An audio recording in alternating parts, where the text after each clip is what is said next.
जिस प्रकार बूढ़ी मैया की गोदी भर गई, ठीक उसी प्रकार हमारी गोदी भी भर गई। प्रेम से बोलो।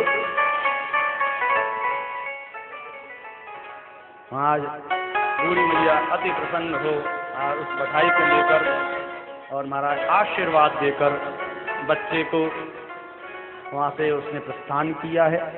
और यहाँ से महाराज जो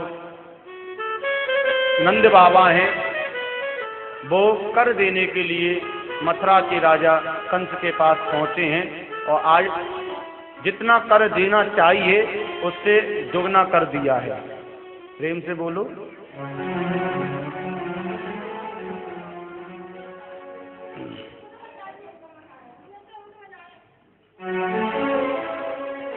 जितना कर देना चाहिए था उससे कहीं दुगना कर दिया।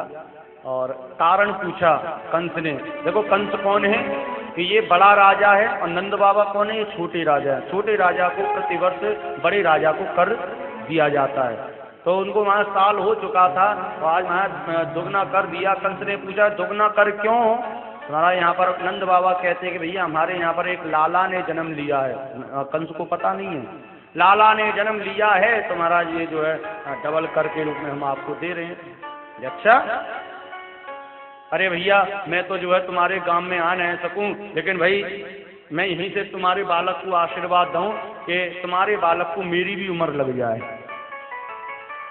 दूसरा आशीर्वाद दिया, हाँ वो बड़ा हो तो सबसे पहले वो अपने शत्रुओं का नाश करे। प्रेम से बोलो। और यहाँ पर महाराज छोटे से कन्हैया पलना में झूल रहे हैं, दिव्य दृष्टि वाले हैं ठाकुर जी, वहाँ अति प्रसन्न हो रहे हैं कि बस मामा जी ने आज्ञा दे दी है, बस थोड़ा बड़ा हो जाऊं फिर महाराज मामा जी का उद्धार करूं।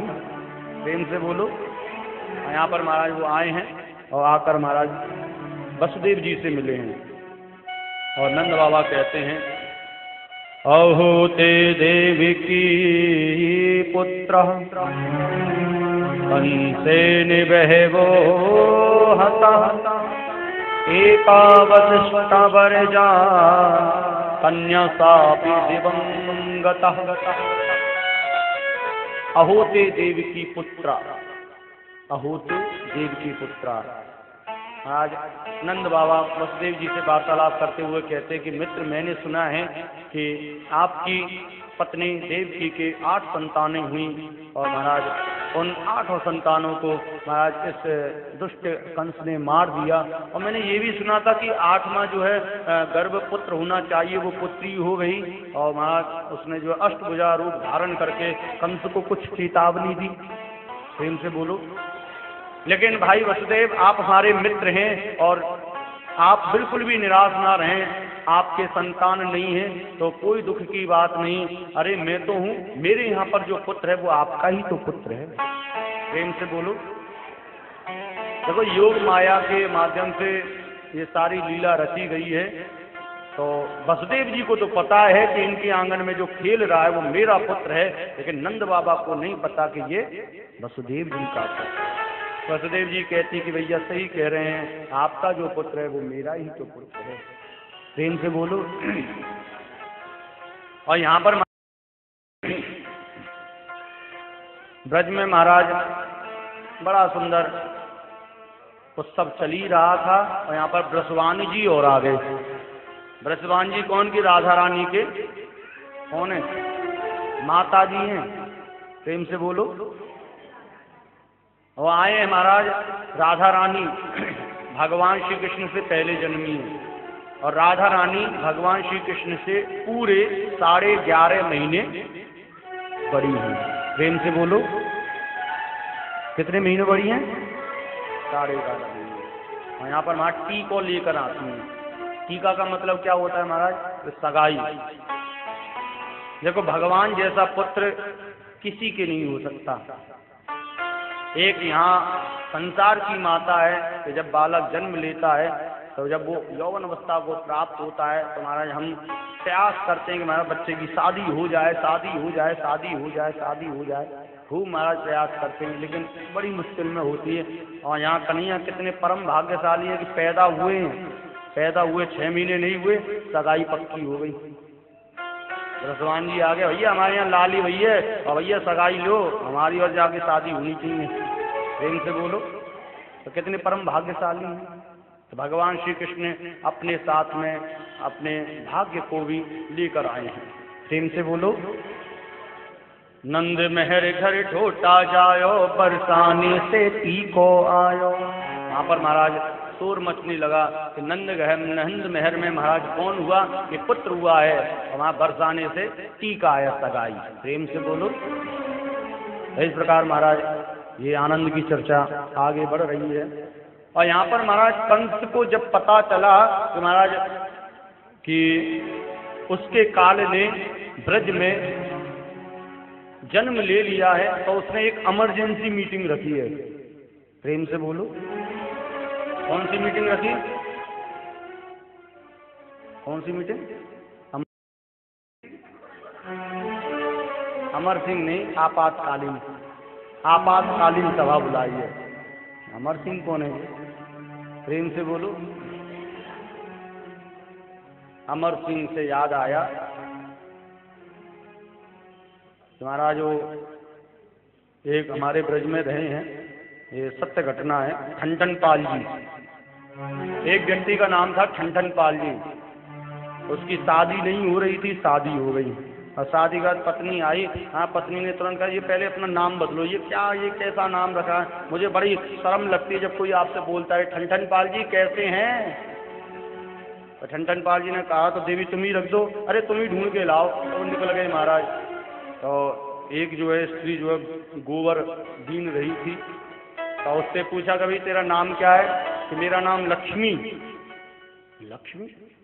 हाँ, ठनठन पाल विचार करने लगा, देख लक्ष्मी, ये लक्ष्मी है, लक्ष्मी होके गोबर बीन रही है, ये नाम अच्छा नहीं है। आगे चला महाराज।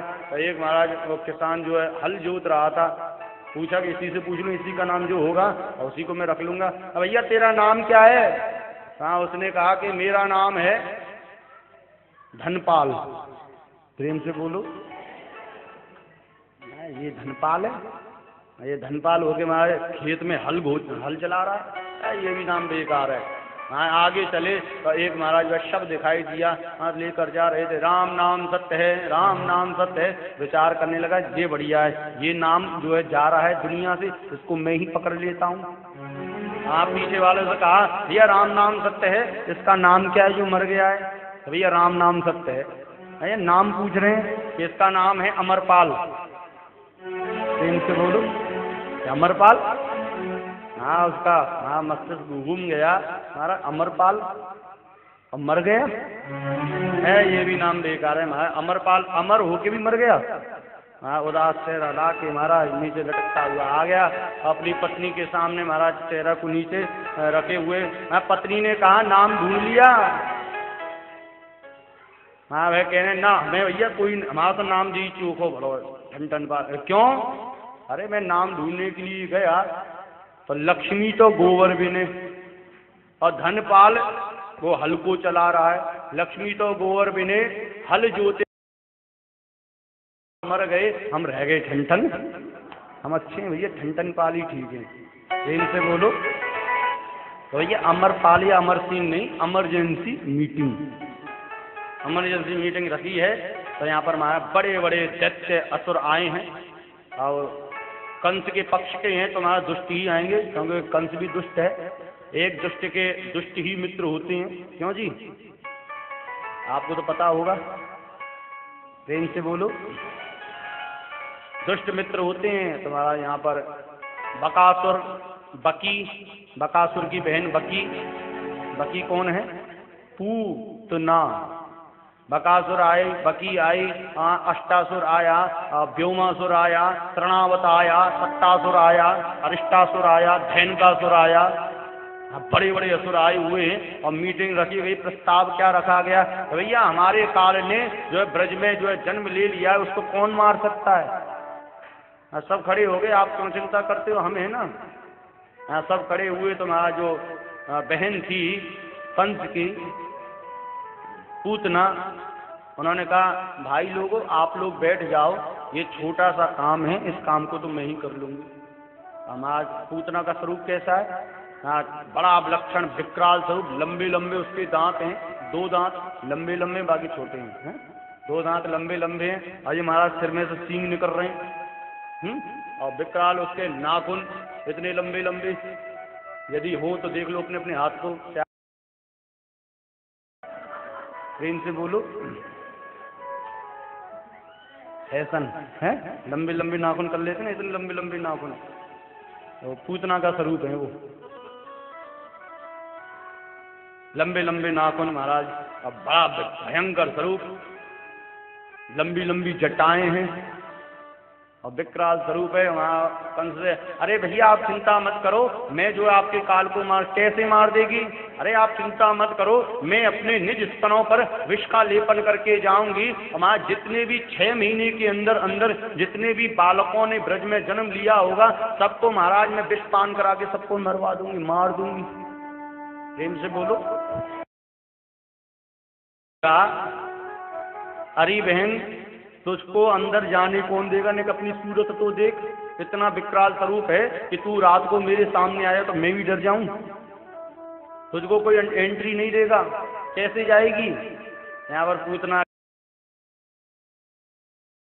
मैं हूं ना, आप चिंता, अरे तेरी ये विकराल स्वरूप, लंबे लंबे सींग है, लंबे लंबे दांत हैं, विकराल स्वरूप, कोई एंट्री नहीं देगा ब्रज में, कोई अंदर प्रवेश भी नहीं देगा। हाँ, पूतना कहती आप चिंता मत करो, मथुरा और गोकुल के बीच में एक नया ब्यूटी पार्लर खुला हुआ है, और मैं महाराज पहले ब्यूटी पार्लर में जाऊंगी, फिर उसमें से निकल के जाऊंगी। ब्यूटी पार्लर में क्या करेगी कि ये जो लंबे लंबे दांत हैं इनको आरी से कटवा दूंगी, और ये लंबी लंबी जो जटाएं हैं इनको मारा छटवा दूंगी। वहां बड़ा सुंदर स्वरूप धारण करके जाऊंगी। प्रेम से बोलो। आप सोचते होंगे कि महाराज ये जो कथा में ये ब्यूटी पार्लर कहाँ से आ गया है? तो देखो भैया, ये क्या है, रसीली कथा है, रसीली, रस की धारा चुसा रही है। तो आपने वो खाया है कि नहीं, स्पंज? स्पंज किस किसने खाया? थोड़ा हाथ खड़ा करना। हाँ, स्पंज नहीं है उसमें, मत देखो उसको, देखो मैया, देखो वहीं देख रही है स्पंज की तरफ, स्पंज नहीं है उसमें, घबराओ मत। तो स्पंज कैसा होता है ना, रस में डूबा हुआ, हाँ, उसको वहां निचोड़ा बढ़िया फसला रस टपकता है? तो ये रस की धारा है, और यहाँ पर रसिक संतों ने दिव्य कथा को जो है प्रदर्शित किया है। रस की कथा तो रस में ही होनी चाहिए, भिगो भिगो कर खाना चाहिए। प्रेम से बोलो। और यहाँ पर महाराज पूतना, आज ब्रज में पूतना ने प्रवेश किया है, और महाराज नंद महल के मुख्य द्वार पर 2 लाइन लग रही हैं दर्शन करने की। एक लाइन तो संसार की चल रही है, गोप गोपियों की, और एक माँ ऊपर से आ रही है। प्रेम से बोलो। जितने भी देवी देवता गण वो भी महाराज दर्शन करने के लिए आ रहे हैं, और ब्रज के महाराज दूर दूर जितने भी आसपास में गांव बसे हुए सबके सब दर्शन करने। और इसी के मध्य में महाराज इस पूतना ने दिव्य स्वरूप धारण किया, लाल साड़ी पहन के महाराज अपने होठों को रचा कर, अपना महाराज चित्र लेपन करके बड़ा सुंदर, और पैरों में पायल धारण करके, और हाथ में वो मिनी बैग, मिनी बॉक्स बोलते हैं, क्या बोलते हैं उसको, मिनी बैग लेकर चल रही है। प्रेम से बोलो। मैनिटी बॉक्स बोलते हैं शायद, है? हाँ, वो महाराज वो बैग को लेकर चल रही है। हाँ, क्यों लेकर चल रही है? तो संतों का बड़ा सुंदर भाग है यह कि वो जो बड़ा सुंदर श्रृंगार करके आई है, तो उसका जो प्रसाधन का सामान जिस बैग में रखा हुआ है उसमें छोटा सा दर्पण लगा हुआ है। तो वहाँ चलती जा रही है, वहाँ उस पर्स को खोल के उसमें देखते हैं कहीं गड़बड़ तो नहीं हो गया। प्रेम से बोलो।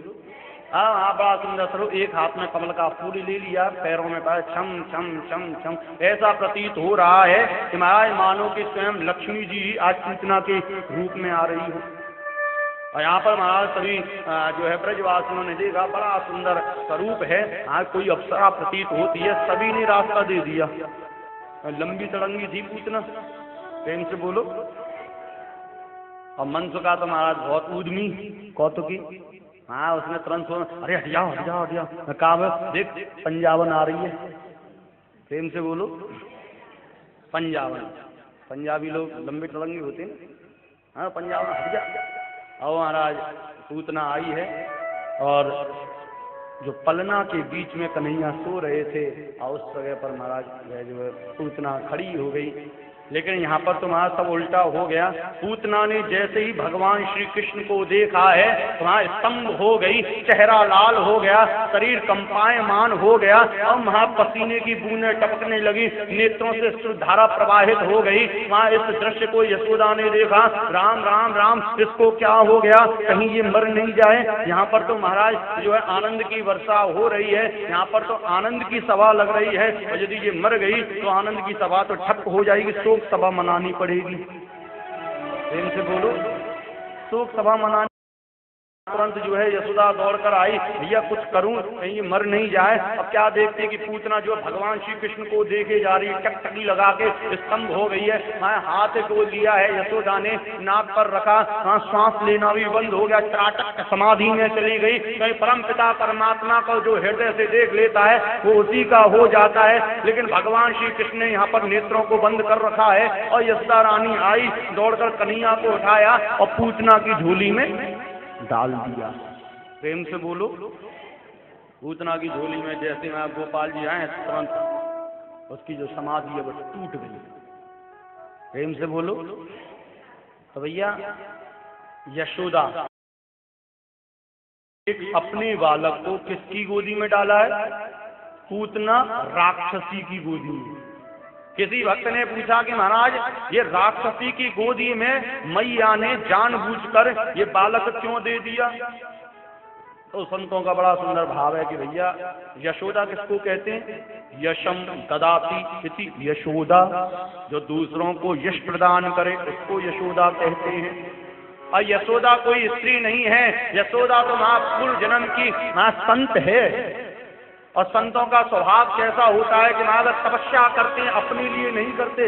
हाँ, करोड़ों जन्मों तक महाराज वे तपस्या करते हैं, हजारों जन्मों तक, लाखों वर्षों तक तपस्या करते हैं और वहाँ पुण्य को एकत्रित करते हैं। और जब उनके सामने कोई दुखियारी आ जाता है या दुखी आदमी आ जाता है तो भगवान से क्या कहता है? हे ठाकुर, इसके दुख को दूर कर दो, चाहे मेरा सारा पुण्य ले लो। तो ये त्याग किसके अंदर है? एक संत के अंदर। संत अपना स्वभाव कभी नहीं बदलता।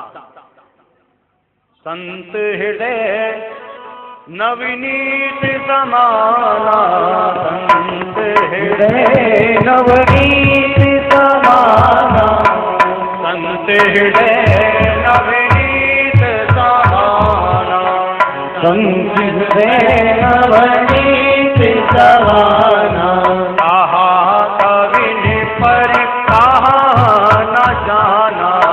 कहा कवि ने परिका जाना, ओ संत हृदय नवनीत समाना, संत हृदय नवनीत समाना। संत हृदय नवनीत समाना। तो संतों का हृदय कैसा है कि वहाँ माखन के समान है। जब वहाँ कोई जीव दुखी होकर संत के पास जाता है तो उसका स्वभाव क्या है? यहाँ भगवान से प्रार्थना करता है कि मेरे सारे पुण्य को ले लो और इसका दुख दूर कर दो। और यही महाराज गुरु का कर्तव्य होता है, संत का कर्तव्य होता है। हम लोग जो भजन करते हैं, आप लोग तो इतना भजन नहीं कर पाते हैं, लेकिन हम लोग महाराज सुबह उठते हैं, सुबह उठ के 2-3 घंटे अपनी माला का जाप करते हैं, हवन करते हैं, पूजा पाठ करते हैं नित्य प्रतिदिन। क्यों जी मूर्ति देवी जी?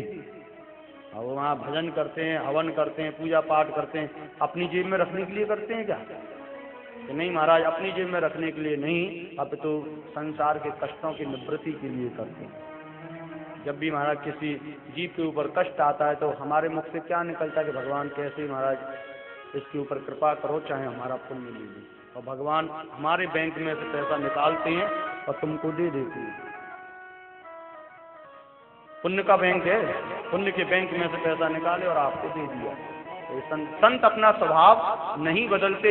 एक संत है महाराज, यमुना के किनारे स्नान कर रहे थे, यमुना में डुबकी लगाई, बाहर आए, वस्त्रों को पहन रहे थे कि क्या देखा कि एक बिच्छू महाराज वह उस नदी में प्रवाहित हो रहा है। हाँ, उन्होंने देखा कि ये जीव मर जाएगा। हाँ, तुरंत वो है नदी में कूद गए और तुरंत उस बिच्छू को अपने हाथ में ले लिया। लेकिन वहाँ बिच्छू भी बड़ा खतरनाक पहाड़ी बिच्छू, हाँ, उसने वहाँ तुरंत डंक मारा।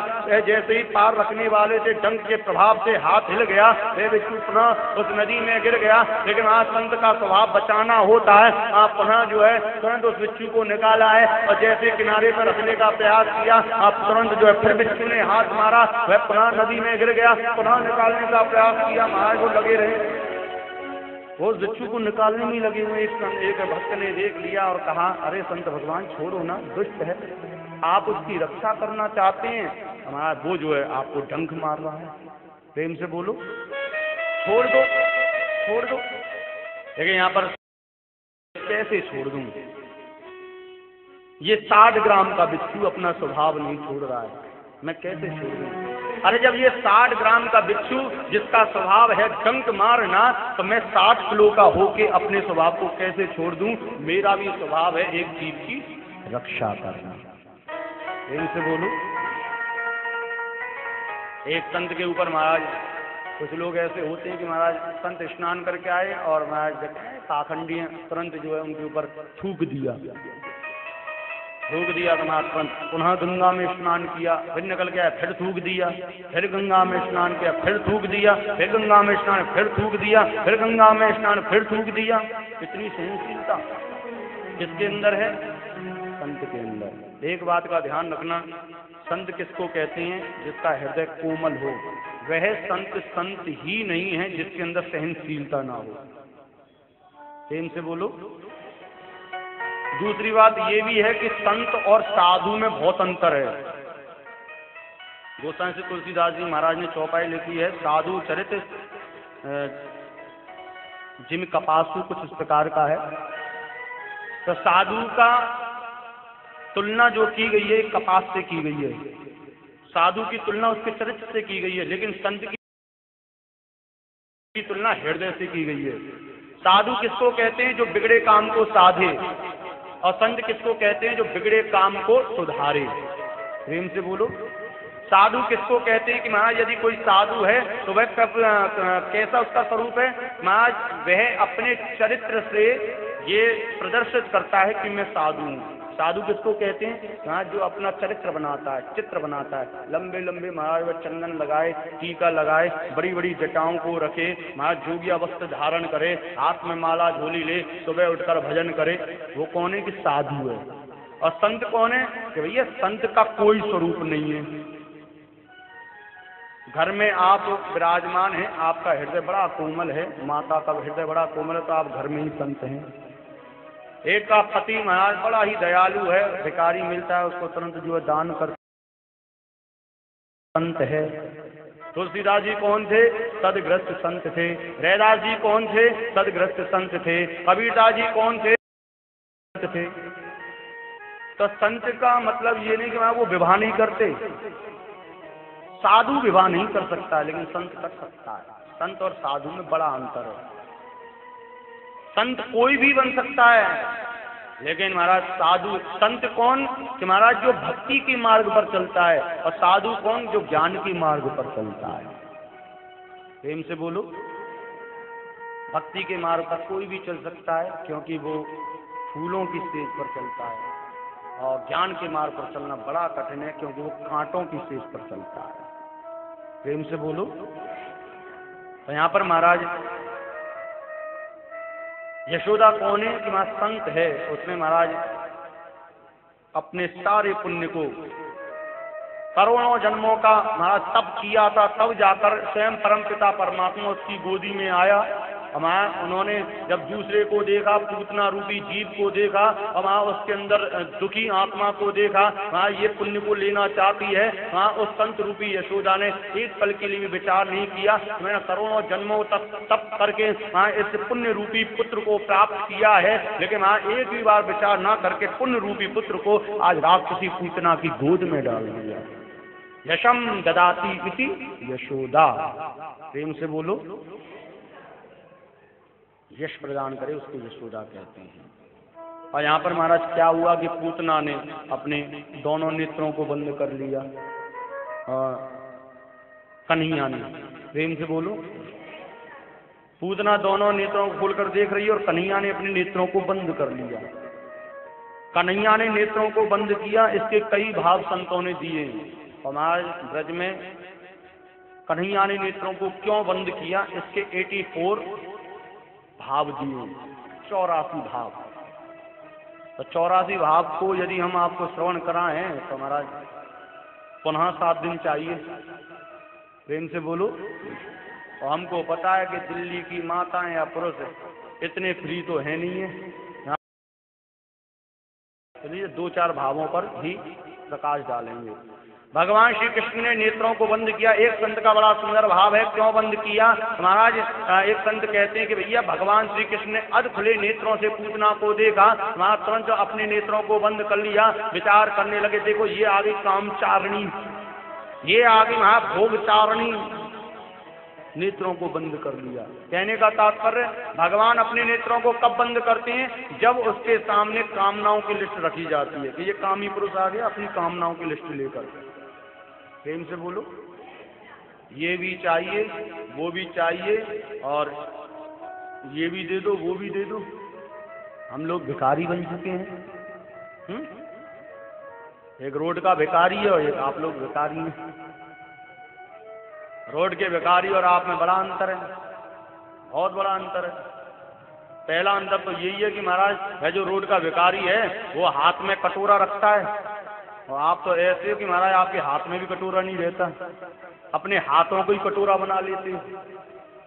प्रेम से बोलो, हाथ में कटोरा नहीं रहता, तो अपने ही हाथों को कटोरा बना लेते हो। प्रेम से बोलो। बड़ी सुंदर बात है। अभी जो है इस कथा से 7 दिन पहले बिहार में कथा करके आए थे सुल्तानगंज, तो जहाँ उन्होंने दिल्ली के ही हैं लेकिन उन्होंने अपने गांव में कथा कराई थी और बड़ा आनंद आया था महाराज। और तुलना तो थोड़ी करनी ही पड़ेगी, जो हमने कल परसों बताया ना कि एक गांव ऐसा है कि वहाँ चारों तरफ एक एक छोटे छोटे गांव हैं 2-2 किलोमीटर की दूरी पर, और जब हमारी कथा हुई तो पूरा पंडाल फुल, बिल्कुल फुल, हजारों की संख्या में लोग आए कथा सुनने के लिए। और एक ये शहर ऐसा है कि यहाँ पर आदमियों की औरतों की कोई कमी नहीं है। एक महाराज बिल्डिंग में देखो तो 50-50, 60-60 घुसे पड़े हैं, लेकिन कथा में संख्या ही नहीं है। तो वहाँ हमारा सुल्तानगंज में जो कथा हुई थी बड़ी ही दिव्य कथा, और बड़ा आनंद आता है कि श्रोता मिल जाए तो महाराज फिर तो कथा का अलग ही आनंद है। 8 घंटे कथा चलती थी, यहाँ 4 घंटे भी पूरी तरह से नहीं चलती है। प्रेम से बोलो, बड़ा आनंद आता था। और हमारे शिष्य भी हैं सनातन जी, उनकी धर्मपत्नी शिष्य परकर से जुड़े हुए हैं। श्रीमन्नारायण नारायण नारायण, श्रीमन्नारायण नारायण नारायण, नारायण नारायण नारायण, श्रीमन्नारायण नारायण नारायण, बोलो नारायण नारायण नारायण, बोलो नारायण नारायण नारायण, बोलो नारायण नारायण नारायण, बोलो नारायण नारायण नारायण, श्रीमन्नारायण नारायण नारायण, नारायण नारायण नारायण, श्रीमन्नारायण नारायण नारायण, श्रीमन्नारायण नारायण नारायण, बोलो नारायण नारायण नारायण, बोलो नारायण नारायण नारायण, श्रीमन्नारायण नारायण नारायण,